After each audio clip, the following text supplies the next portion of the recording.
Hello, everyone. Welcome to Drug Development Diaries. We are back here with another episode. This time, we are going to discuss pharmacology.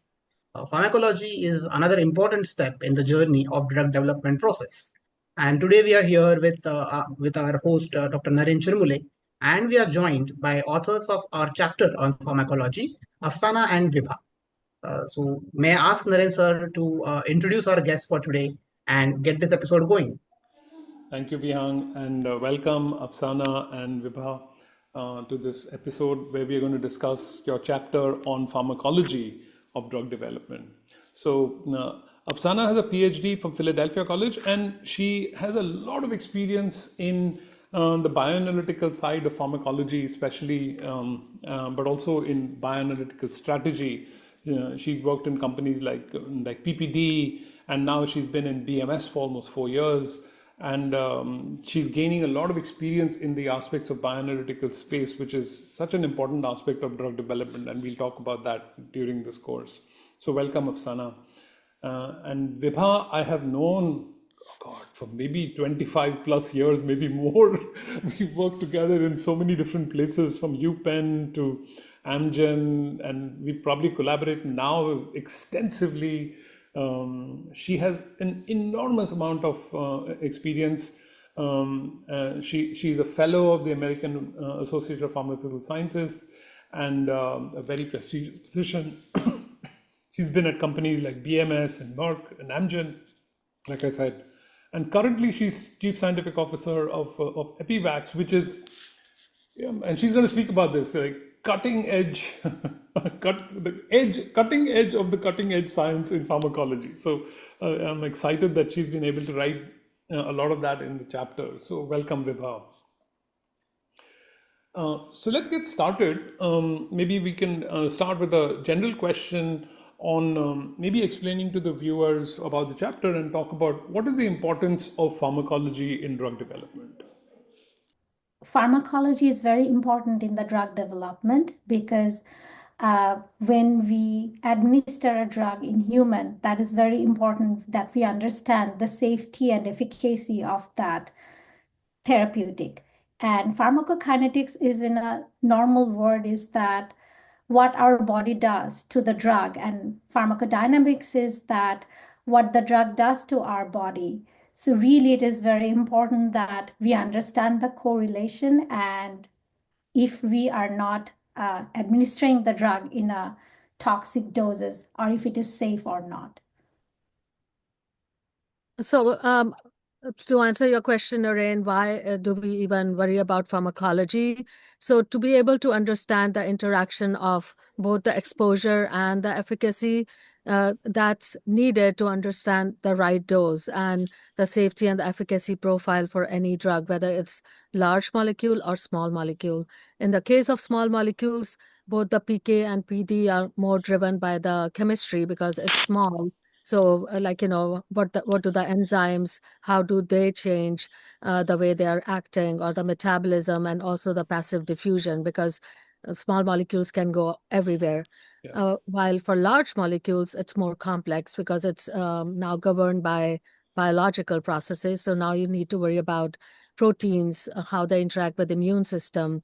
Are they binding to receptors? How are they getting cleared by the antigen presenting immune cells? So it's a little bit different, but idea is the same at the end.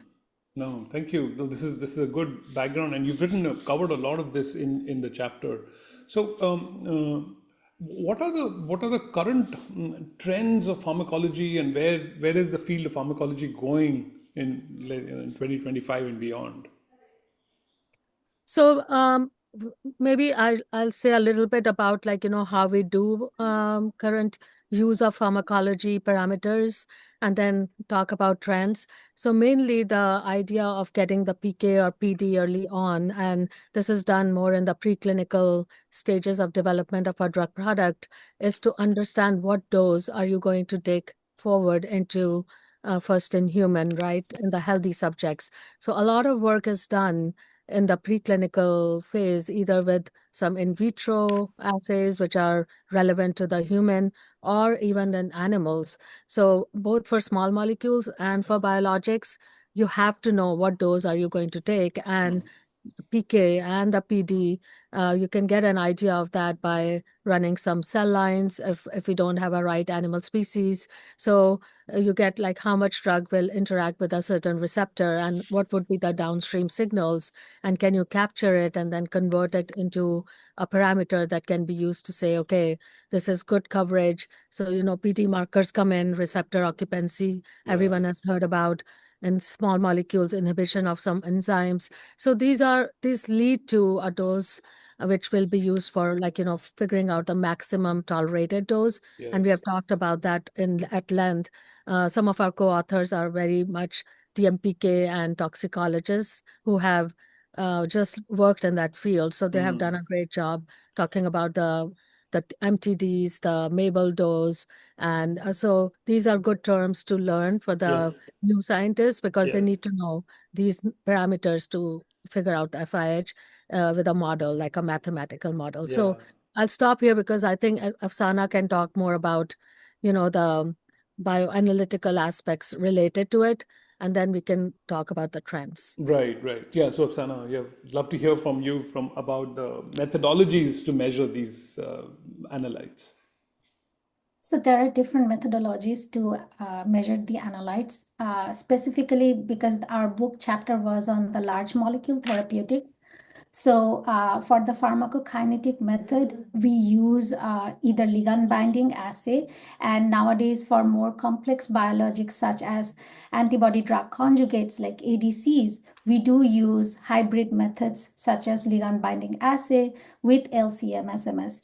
And so there are many different ways to perform this, and there are different platforms that are available from traditional ELISA to MSD platform. So apart from that, also there are in certain cases where we also uses radioimmunoassays to measure the drug concentration. And for the PD measurement, there are different type of biomarker assays, which are more of the time in the clinical trials exploratory in nature. But this is the place where there is a lot of room for innovation. And also we perform flow cytometry assay to understand the cell-based aspect of these PD markers. Yeah, excellent. Thank you. This is very useful. And maybe, Vibha, you can close this section by telling us a little bit about the advances, especially in the computational area, and especially in the area that you're working in now, which is the predictive work, right? Yes, and it's becoming very imminent. Naren, you may have heard about the novel alternate methodology guidance that came out recently from both FDA and European Medicines Agency. And the focus is to use less preclinical animal species and rely more on these alternate methods. And these include, they're talking about computational models and in vitro relevant human assays and even organoids and organ-on-chip models. Wow. So it's coming very fast, and there's also an interest that the readouts that come out of these kind of formats are converted into more data which could be used for machine learning to make more AI models. So some examples I want to really highlight is like the mechanistic model. So everyone has heard about QSP model, target mediated disposition, PBPK. So the interest is capture as much as preclinical data in terms of actual mining and help to improve these kind of models so that they can then predict what would happen in humans. Wow. And not worry about really doing an animal study for each. And sometimes the animal studies are only so much useful. You and I have spent time on like the translational aspects of immunogenicity of animal studies to clinic, right? And we have always found that there is use, but not that much. Similarly, for in oncology, we have seen that understanding the immune engagement and the cytokine release assessments and all of that kinetics can be easily done with like mimicking that in our cell system and then adapting that to a model. Wow. So it's happening in real time. The organoids have been very useful. They are now almost organoids for every organ or tissue you can think of. There's a skin organoid, a tonsil-based organoid, a lymphoid. So everywhere you want to see what could happen in a tissue, the tumoroids, which or spheroids are happening, which tell you what would happen in a tumor and how do these, the different analytes will connect with each other, and then you can model that in a mathematical way. So Amazing. shout out to a lot of our new breed of scientists who have a combination of cell biology and immunology, plus also a lot of math background. And those are the things which are going to come together. Amazing, amazing. It's such an exciting time. And we could talk about this forever, but let me transition to Vihang to ask you a few questions about the book itself.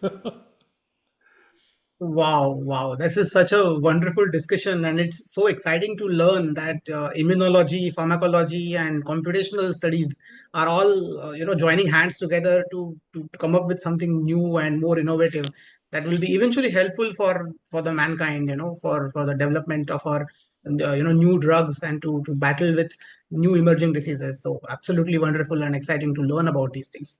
So let's get to the book and also to the chapter that we are discussing in today's episode. Can you both elaborate a bit on how you have structured this chapter? How have you talked about the methodologies used in pharmacology? And what should the reader expect out of this chapter? First of all, I want to show the book. I got it. It came to me, the hard copy, and I was so excited. I mean, thank you both of you to work with all of us. First of all, Vihang and Naren, right? You were so patient. This is not an easy task, so I really want to say thank you for thinking of writing this, and it has a application to everyone, like a early career scientist, someone who's late stage. My son was asking me, what are the steps of drug development? I said, go read the book. It has everything. So, when Naren reached out to me and said, we want to write a book, and he didn't ask me to write on immunogenicity or cell-based therapies, which I thought he would, but he said, write about pharmacology. So I immediately thought of, Bristol-Myers Squibb, who are the best people whom I can get together. So, of course, Afsana and I were working together already. So I said, Afsana, you need to write about bioanalysis. You do it so well. But then I thought about my stakeholders, toxicologists. We never bring toxicology into like a bioanalytical interaction normally. So I asked Dr. Kaushik Datta, would you be ready to write about your experience with TK and how do you collect all the data? And same with Larry. I said, can you write about DMPK, please, because you do it so well. And then Lakshmikant came in with a lot of his bioanalytical expertise. So this is a well-rounded, structured book, which has experts bringing in their own subject matter and writing in depth about it. And I want to add that how the book chapter is structured. So we first discussed that how the large molecule is different than the small molecule and why it is important to understand the pharmacology of it. So we discussed at length about different bioanalytical strategy, not only in the PK, but also for the immunogenicity assessment. And then there was sections that how we can understand the first in human dose, like how we get into that step. And for understanding that, we discussed all of the therapeutic index of the drug, and we discussed about the DMPK of the drug. And then I have provided my input from my understanding and learning from BMS, that I presented some of the real world scenario or gave examples on how we can get into the first in human dosage. So this is how it is structured, and it is not for someone who understands a lot about the clinical pharmacology, but someone who is a student who really want to understand all these steps. And I think not all of the steps are discussed in all book chapters together. So that's how it is very interesting. Wow, that's wonderful. Uh, can you talk a little bit about your writing experience? So both of you are industry professionals and writing academic research is something quite different than what you do on a daily basis. So, can you elaborate a little bit on that? How did you find this entire activity of writing? And would you like to contribute more for such books? Because I think Naren sir is already working on newer and more ideas of writing books in similar domains. So tell us a bit about that. I I think for me the writing experience was I learned a lot myself. So I have lived in the bioanalytical immunogenicity area of drug development, and just by sitting down and then talking to my co-authors and learning from their like how they simplified things that I may not have the best knowledge on, it just was very educational for me because I learned about DMPK. I learned about what are the different terms and of toxicology, and scientists Mabel and Noel and all, because I don't do that in my everyday life. So for me, it was enlightening and very educational. And I am interested in writing more, especially with Naren, because it's a great experience overall to get these things and discussions, be part of the discussions before. And for me, the experience was, again, I'm going to echo what Vibha just mentioned, that it was a great opportunity to collaborate with people who understand this field. And me being much more younger scientist than the other authors, it was such an enlightening experience. I used my learning, but also at the same time, when you start writing, then you actually keep thinking about it more from the perspective of how clearly I can describe this, not just someone that who is doing it day-to-day basis, but someone if they are reading it for the first time. So that collaboration, thinking about the timeline, that creates a different type of bonding, I would say, among the co-authors. And I already see that there is a lot of opportunities of writing or taking this work to a next level on what are the new trends that Naren was just discussing. Wow, that's amazing. So, following up on the question about your experience in writing this manuscript, we have had assistance from graphic designers in creating beautiful visuals throughout this book. And also for this chapter, we have had some graphic designers work on creating beautiful visuals. So, can you tell us a little bit on working with graphic designers? How was your experience on that part? It was excellent for us. So we had a few figures. They were quite complex, and we wanted to make sure that the message was being portrayed in these figures. And of course, coming from a very like an academic background where we are all scientists, we are not the best graphic designers to start with. We are not artists. So we just had to provide that skeleton of like an outline. This is the way figure should look like. And the way it was transformed, it's amazing. And you will see it in our chapter, the thermometer plots.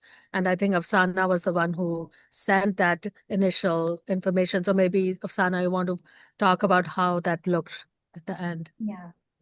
So I made the thermometer plot in Excel. I tried to do some beautification. Honestly, that didn't look that nice. But we worked with a graphic designer, Ria, and she was so good at transforming it into a book level. And it's very easier to grasp all the information without it being too wordy or too cluttered. And yeah, as Vibha mentioned, once you see it in the book chapter, it is fantastic, I would just say. Wow, that's wonderful. So that highlights the role of graphic designers and editors in the entire process of book publishing. Finally, one question that always comes to my mind, and in all our episodes we talk about it. What would be your advice to young professionals or students who want to pursue their career in overall process of drug development, or particularly in pharmacology? I would just say that as a young professional, if you want to understand the pharmacology, definitely if you are already in the field working, if your background is clinical pharmacology, it always gives you an edge. But even if it is not the case, I would just recommend that read the papers and have a network of mentors and people who are interested in this kind of work. and maybe try to get yourself involved in maybe a small part of the work could be a cell-based assay, and how your work is more important in the overall picture. And I know that this is not easy, but more you have the network of the people around you who are like you in your younger age, but also you should have, I would say, some mentor in this field where you can have this knowledge exchange and how you can get more advanced in your career with this. That's what is my suggestion. That's where I am here, where I am. Thanks, Afsana. I think for me, I just want to say that you have to keep yourself very open to continue to learn, because um, when I started my career, I was a bench scientist. I was an immunologist doing immune responses measurement in the lab.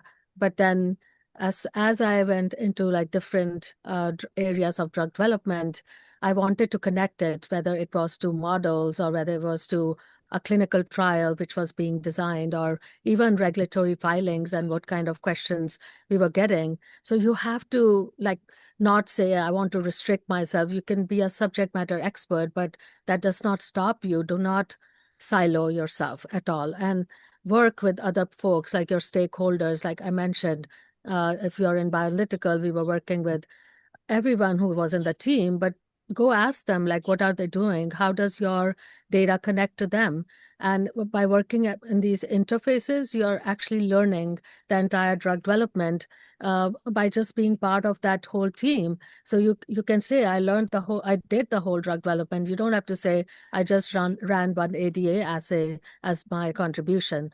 And one thing is, you have to read, you have to stay ahead of the tools, you have to know what's coming and get methods or ways to learn themselves. It may be a job, it may be some training, it may be a mentor, as Afsana mentioned. And in the end, you have to see that, are you having fun? Because working on these book chapters or working on a paper with other people in the industry, being part of consortiums, you're having so much fun. You're meeting new people who think a bit differently than you. So it's so much fun. And right now, it's a great place to be because it's so innovative. So, and math and biology and chemistry, they're all coming together. So I would not, if I have to repeat this, I would do the same thing over. One of the things, Vibha, thank you for doing what you do through the AAPS. You're doing incredible amount of mentorship of the young people that you're doing, and also now, and maybe now not recently, but you've been doing it for years, high school students. So I think that is, in addition to young professionals, in impacting how high school students see drug development is another level of mentorship. So thank you for the work that you do in that space. I just felt like saying something to Vibha, especially for the mentorship work that you've done. And Afsana, thank you again for coming to this session and helping writing with this chapter. This has been a very important component of the drug development process. And having a chapter on pharmacology, which gives you a broad overview. And Vibha, you hit the nail on the head when you did the introduction on the structure, which is it is a collaboration with the toxicologists, with the CMC folks, with the clinic.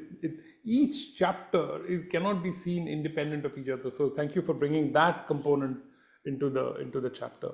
So thank you again, finally, both of you, for writing the chapter and coming to the podcast to having such an interesting discussion. So over to you, Vihang, to sort of close the session. Right.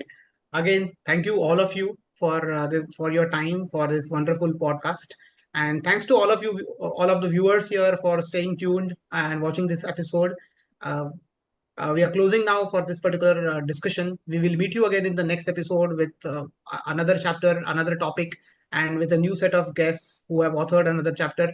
Until then, go find this book, grab this book, read the chapters, tell us what you think about it, ask us questions in the comment section, engage with us, tell us what else you would like to learn about it, tell us what else would you like to read about, and get the discussion going forward. Until then, stay curious, stay inspired, and I'll see you in the next episode. Thank you so much.